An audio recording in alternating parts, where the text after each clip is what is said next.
den her video vil jeg gerne vise jer, hvordan I kan bruge et viskestykke til at lave en helt simpel og hurtig fodaktivering til jeres hund.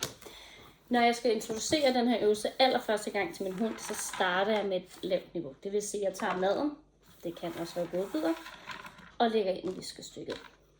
Så vil jeg starte med enten at lægge den på halv, og tage 2 godbidder og lægge ovenpå.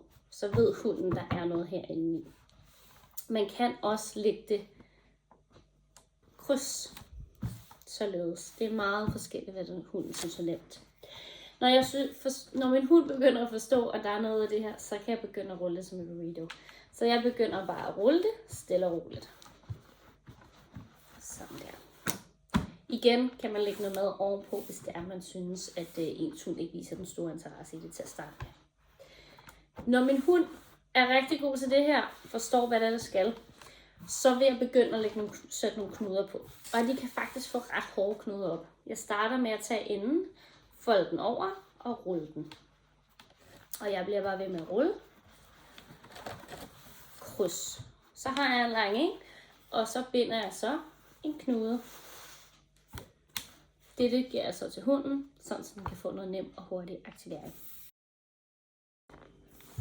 I den her video vil jeg vise, hvordan jeg kan bruge 2 helt almindelige frugtbærere til at lave mental aktivering for hunden, frem for smide det ud.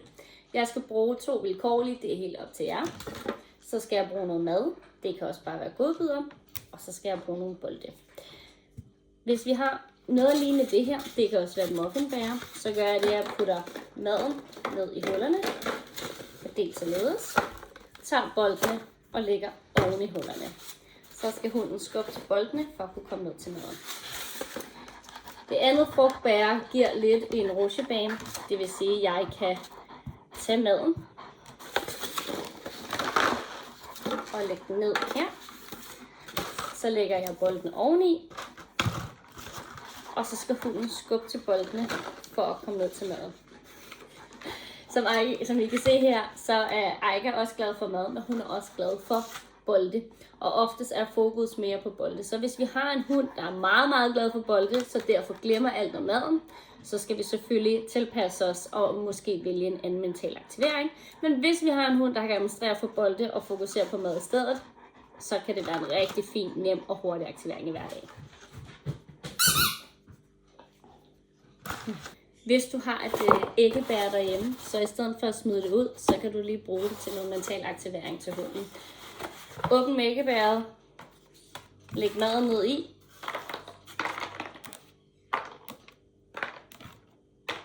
således.